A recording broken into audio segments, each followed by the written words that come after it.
Quiero compartirles una mirada de la exclusión desde la fe cotidiana, aquella que da esperanza porque asume el riesgo de amar. Muchos rostros e historias han marcado mi vida personal, tanto como mi vida pastoralista. Enrique Almestar fue uno de ellos y fue asesinado en el 2012 hasta ser despedazado en más de 20 partes por ser gay. Fue una noticia que conmovió a muchos limeños y peruanos. Era un amigo y un hermano en la fe, y con él 3 asesinatos años atrás de mujeres y hombres, amigas y amigos, y hermanas y hermanos. Por ejemplo, como Juan Osorio, un activista, que lo encontraron amarradas las piernas hacia atrás y con una bolsa sobre su cabeza. Dígame si esto no es una monstruosidad social y una estupidez. Dígame si estas pérdidas de vidas no son el resultado de sociedades de exclusión y de moralidades eclesiales del estigma y la discriminación. Bueno, sí, disculpen, no me presenté. Soy el reverendo David Limo, sacerdote anglicano, trabajando por más de 15 años en varias pastorales que mis obispos señalan como misiones de frontera.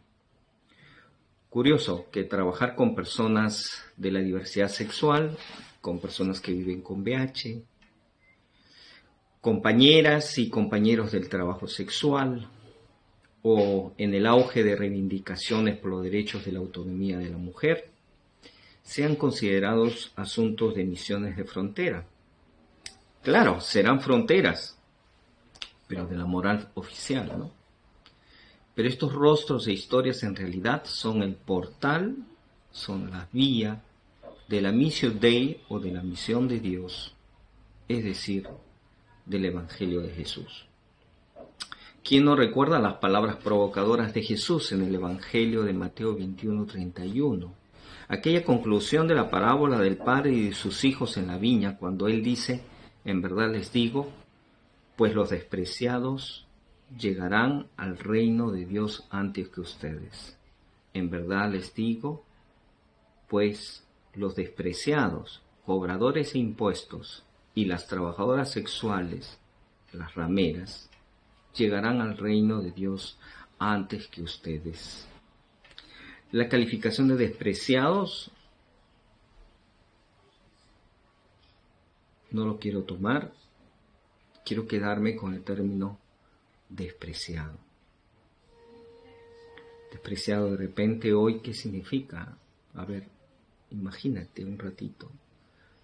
Imagínate como miembro de familia, como padre, como vecino,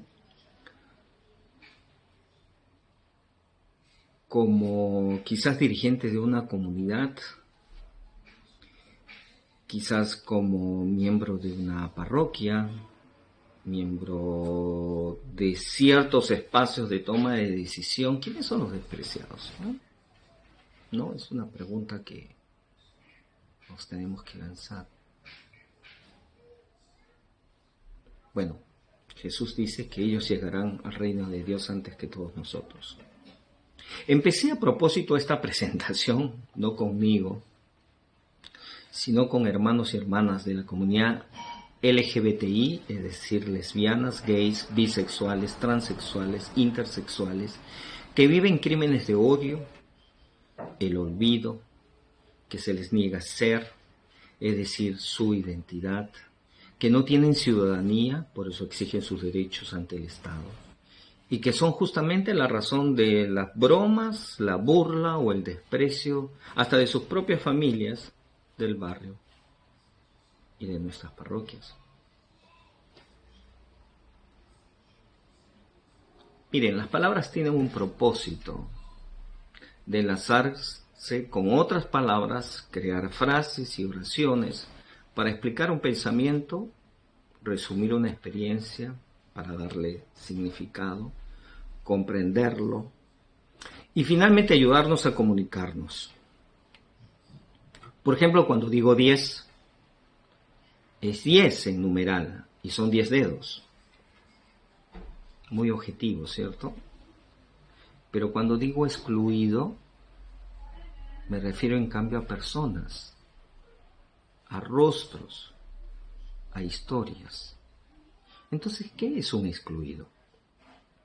Y a diferencia de otras palabras, la palabra excluido solo lo puedo entender si soy uno de ellos y ellas, o si conozco a la persona o a las personas que están en esa condición determinada por quienes siguen siendo definidos por la moralidad de la sociedad y de las iglesias, es decir, quienes han idealizado que es ser hombre y mujer, que es ser un buen ciudadano y una buena ciudadana, como quien es un buen creyente, un buen cristiano, un buen católico. Aún la frase la opción preferencial por los pobres, que es una categoría teológica muy apreciada por todos, esta misma no abarca a quienes quizás sigue enrojeciendo moralmente a más de un creyente o a más de un compañero con quienes caminamos con la misma finalidad de encontrarnos en el auténtico significado de la Iglesia como pueblo de Dios, de la Iglesia popular. Entonces hay un desafío definitivamente evangélico y del Evangelio para encontrarnos con estos rostros e historias de exclusión.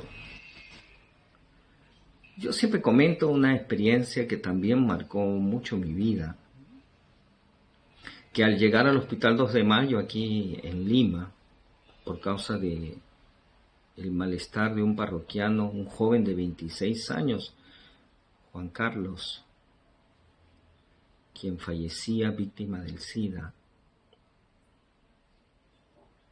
y yo acompañándolo pastoralmente, vestido clericalmente,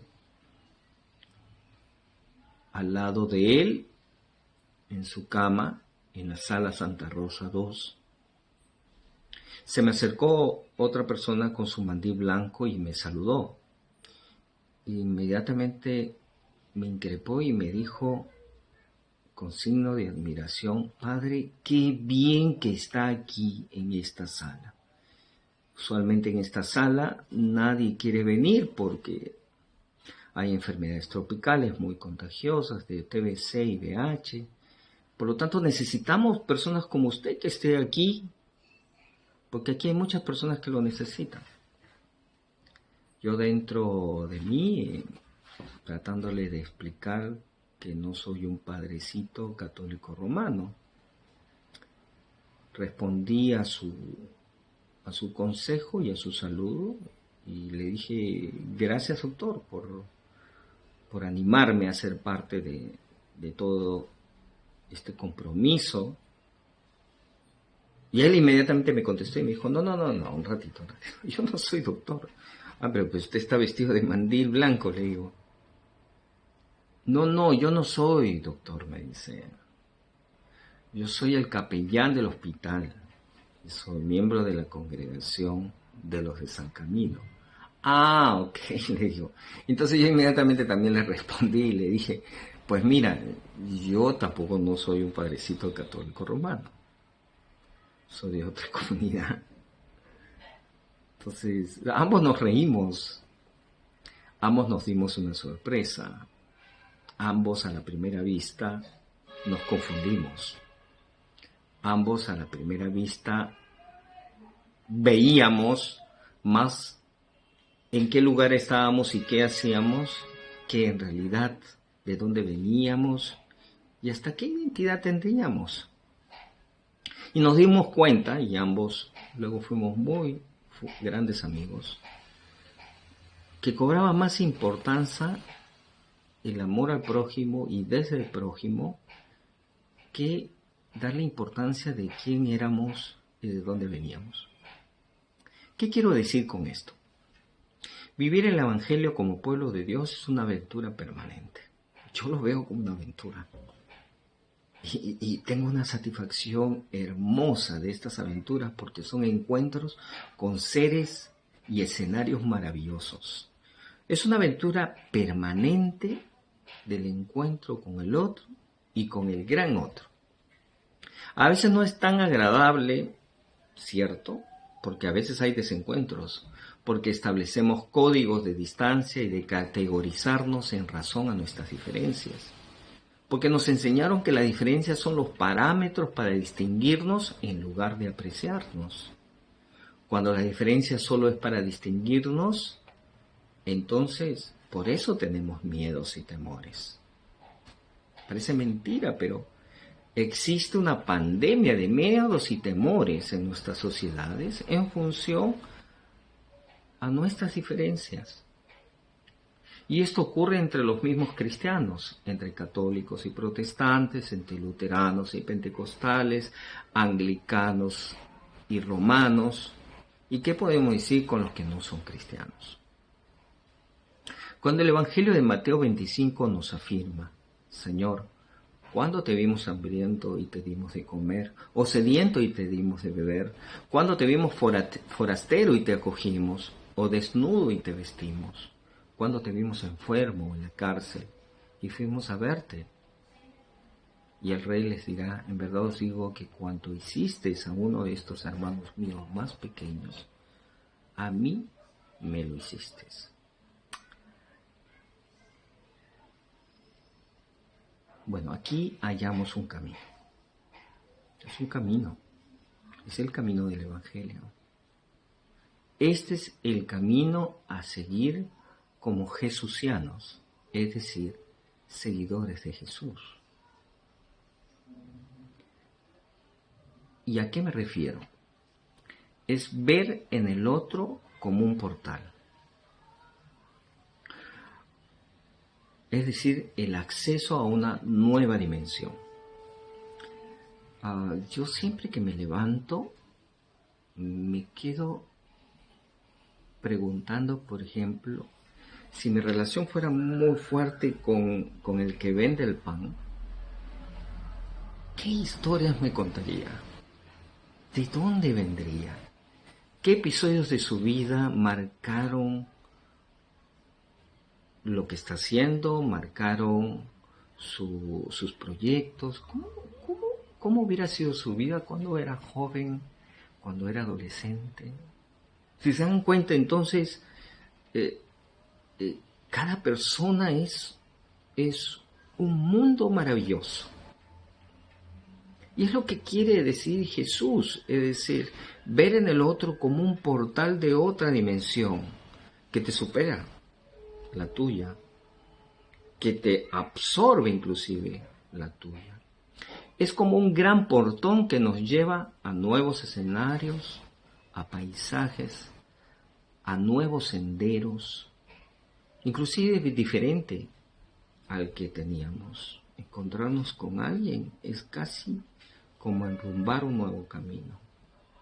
Ver a Jesús en el otro es recordar, curiosamente, también lo que Jesús decía, que es el camino, la verdad y la vida. Entonces, encontrarme con el otro es encontrar a Jesús y es encontrar ese otro camino, esa otra verdad y esa vida a través de cada escenario humano y, ¿por qué no también, en cada escenario de la creación? Dicho esto, me digo, y lo digo con todo el atrevimiento que espero se me permita.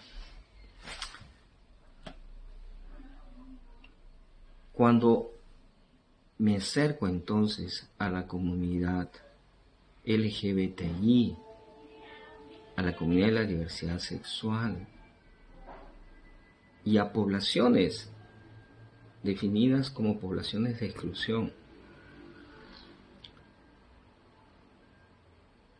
me pregunto, ¿puedo ver a Jesús marica? ¿Puedo ver a Jesús transexual? ¿Puedo ver a Jesús en su dimensión de femineidad? ¿Puedo ver a Jesús como trabajador o trabajadora sexual? Si ellas y ellos son portales del Evangelio, tengo que verlos así. Y tengo que ingresar por ese portal, por ese portón que se me abre para caminar, comprender esa verdad y gozarme de la espléndida vida, obra y gracia creativa del Dios, que nos dice a todas y todos que somos imagen y semejanza de Él. Espero que estas palabras provoquen reflexiones también a las anteriores comentarios y gracias por este tiempo. Un gusto.